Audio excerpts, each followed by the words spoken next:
আপনাদের ফেসবুকের ভিতরে এই রিয়াকশান পারফরমেন্সটা কিসের কাজ? এই দেখো আমার মোবাইল স্ক্রিনে এইটার কিসের কাজ? এইটা যদি আপনারা না জেনে থাকেন এই ভিডিওটাকে সম্পূর্ণ ধৈর্য ধরে দেবেন, একটা অসাধারণ কাজ আছে।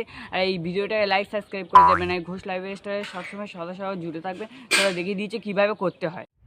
আপনাদের মোবাইলের ভিতরে ফেসবুকে দেখবেন এই রিয়াকশান পারফরমেন্সটা, এইটা কিসের কাজ? আপনি যখনই সেটিংসের ভিতরে আসবেন তখন এইটা ভেসে উঠবে, এইটা কিসের কাজ আজকে তোমাদের বলবো কি এটা কিসের কাজ। আর তার জন্য আমি প্রথম থেকে দেখিয়ে দিচ্ছি। আপনারা ব্যাক যাবেন, এখান থেকে ব্যাক গিয়ে আবার ফেসবুকে আমি প্রবেশ করে নিয়েছি। ফেসবুকে প্রবেশ করেছি, এই দেখতে পাচ্ছেন। আমি ফেসবুকে প্রবেশ করার পরে আমি থ্রি ডটে ক্লিক করব। থ্রি ডটে ক্লিক করার পরে আপনাদের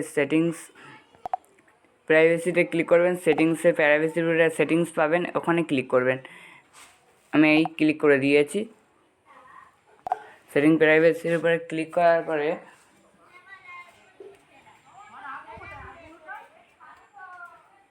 তারপরে নিচের দিকে চলে আসবে, এই দেখবে রিয়াকশান পারফরমেন্স, এইটা কিসের কাজ? এখানে আমি ক্লিক করে দিয়েছি।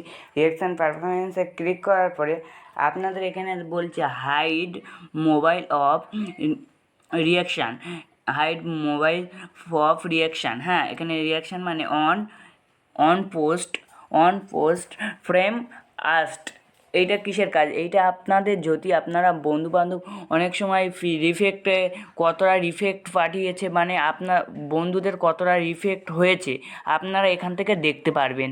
আপনারা মোবাইল থেকেই দেখতে পারবেন কতটা ওর রিফেক্ট হয়েছে, কতটা ইমোজি দিয়েছে। কিছু আপনার যখন শর্ট ভিডিও কোনো ছাড়বে তখনও আপনি এখান থেকে আপনার মোবাইল থেকে দেখতে পারবেন। এইটা খালি আপনি অন করে দিলে।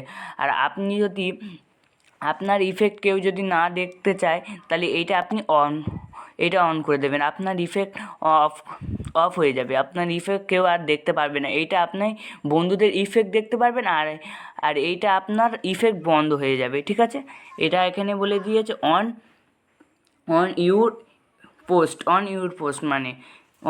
পোস্ট মানে এইটাই এর উত্তর। হ্যাঁ, ঠিক আছে, এইটা আপনারা অন করে দেবেন। ব্যাস, এইটা আপনাদের আজকের ভিডিও ছিল। এই ভিডিওটা যদি ভালো লেগে থাকে একটু লাইক সাবস্ক্রাইব করে দেবেন, আর ঘোষ লাইফস্টাইলে জুড়ে থাকবেন সবসময়। ভালো থাকবেন, সুস্থ থাকবেন।